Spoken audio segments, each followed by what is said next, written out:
Hello friends, welcome back to my channel. সবাইকে জানাই শুভ দোল পূর্ণিমা অনেক শুভেচ্ছা। আশা করি আপনাদের সবার দোল খেলা খুব ভালোভাবেই কেটেছে। আগামী দিনটাও খুব সুন্দরভাবে কাটুক সবার।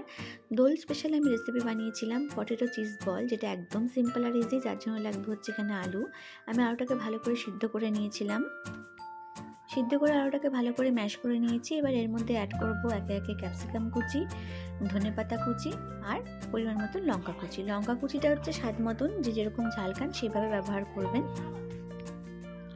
এবার এর মধ্যে অ্যাড করছি আমি স্বাদ মতো লবণ, গোটা জিরেটাকে ভালো করে একটুখানি আমি শুকনো তাওয়াতে একটু ভেজে নিয়েছিলাম। একটু লঙ্কা গুঁড়ো দিচ্ছি, 1 চামচ দিচ্ছি জিরে গুঁড়ো, ভাজা মশলার গুঁড়ো, গোলমরিচ গুঁড়ো, আমচুর পাউডার আর একটু চাট মশলা। আর চাইলে আপনারা কিন্তু আমচুর পাউডার স্কিপ করতে পারেন। কসুরি মেথি দিচ্ছি আমি স্বাদ মতো, আর 2 চামচ মতন ময়দা দিয়ে ভালো করে জাস্ট মেখে নেব। আর একটু চিজও আমি গ্রেট করে এর মধ্যে অ্যাড করেছিলাম। তো ভালো করে মাখা হয়ে গেছে। এবার আমি একটা ব্যাটার রেডি করবো, যার জন্য নিচ্ছি আমি এখানে 2 চামচ মতন ময়দা বা কর্নফ্লাওয়ার নিতে পারেন আপনারা। এর মধ্যে দিচ্ছি গোলমরিচ গুঁড়ো, স্বাদ মতো অল্প লবণ, একটা ব্যাটার তৈরি করে নিয়েছি। আর চিজের হচ্ছে আমি এরকম কিউব আকারে করে নিয়েছি, আর নিচ্ছি কর্নফ্লেক্স গুঁড়ো করে।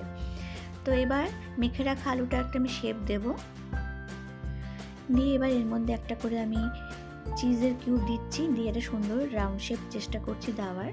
তো এরকম দেওয়ার পরে তারপরে আমি এটাকে ময়দার যে আমি কোটিং বানিয়েছিলাম ব্যাটার একটা, সেটার মধ্যে কোট করব।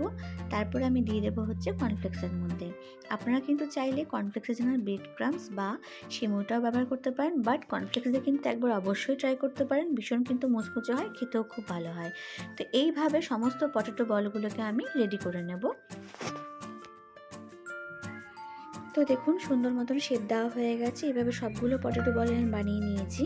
এবার তেল গরম হয়ে গেছে, তেলের মধ্যে একটা করে দিয়ে আমি ভেজে নেব। ফার্স্টে হচ্ছে একটু হাই ফ্লেমে রাখবো, তারপরে মিডিয়াম টু হাই ফ্লেমেই ভাজবো সবগুলো পটেটো বলসকে আমি। এবং খুব বেশিক্ষণ কিন্তু ভাজতে সময়ও লাগে না, খুব তাড়াতাড়ি হয়ে যায়।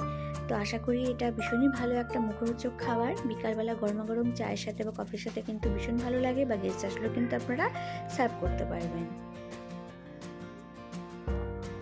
তো ফ্রেন্ডস, তৈরি হয়ে গেছে পটেটো চিজ বল, যেটা কিন্তু খুব সহজেই বাড়িতে ইজিলি বানানো যায়। আশা করি আপনাদের ভালো লাগবে রেসিপিটি।